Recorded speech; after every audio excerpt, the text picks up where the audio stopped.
As the video about my Eterna is the most viewed video I currently have, I thought I'd make a second video about this watch and take a closer look at the design details. So this is my Eterna Kontiki, Royal Kontiki flyback chronograph.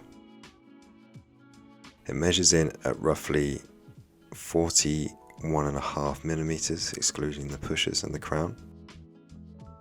Lug width is 22mm, and the thickness comes in at around 14mm. So they did two variations of the watch. They did one with this rubber silicone strap, and they also did one with an integrated metal bracelet. So the actual dial itself has a grey sunburst pattern, which reaches all the way out to the edges of the dial. We have the minute track running around the outside of the dial. You have baton shaped hour markers with a highly polished surround. The hands are highly polished and squared off. And then you have this plastic ring that runs around just the inside edge of the hour markers, which is broken up by the two subdials. Now, what Eterna has done with this watch is very clever. You have the running seconds hand in the left subdial, and on the right subdial you have the hours and the minutes for the chronograph. So if I get the chronograph running here, and hopefully we'll see these hands moving. So instead of having the first subdial, they have this subdial here which has two functions. You have the date down at 6 o'clock. Obviously you have the brand name and logo at 12 o'clock, so you have the 5 ball bearings.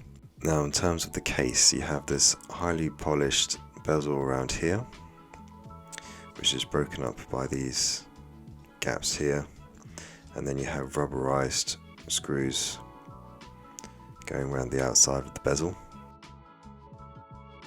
The top of the case here is brushed. You have a high polished chamfered edge running along the top there, horizontal brushing and brushing on the bottom, and then you have these plastic pushers here. Don't like the word plastic because it sounds cheap, but I think that's what they are. You've got the crown, which has been signed with the Eterna logo, which is the 5 ball bearings. I don't know if you can see, but it's very clever how they've done the crown. It almost looks like 5 ball bearings have been actually sunk into the crown, and then there's a sort of a layer of clear resin over the top.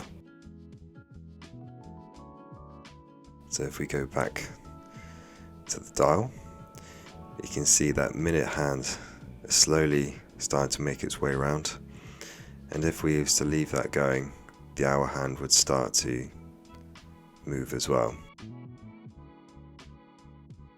Inside we have Eterna caliber automatic movement. So it's worth mentioning that this is in fact a flyback chronograph movement, not just a standard chronograph movement. I don't know if you can see, but right at the base of the oscillating weight you have the 5 ball bearings, which Eterna made and developed to decrease the wear and tear on the oscillating weight, and it also allows it to move easier.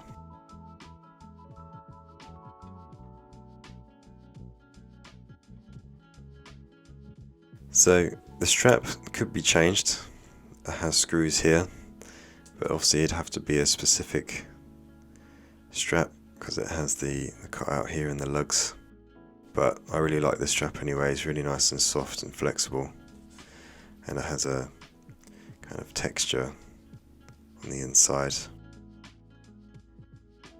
I think all of the watches I own, style wise, this is the best looking and the most interesting. So I'm just going to show you how the flyback chronograph works. So instead of having to stop the chronograph and resetting, You can reset and start the chronograph with a single push of the lower pusher, and the chronograph starts timing again straight away. Now this is quite a rare function, and as some of you may know, that you do usually have to pay quite a lot of money for a flyback. But if you're lucky enough to pick up one of these, you could probably get them between £2,000 and £3,000. But overall, I really like this watch, and it's one of my favourite watches in my collection. So let me know what you guys think, and if you have an Eterna yourself, I'd love to hear from you guys. And I hope to see you in the next video. Thank you.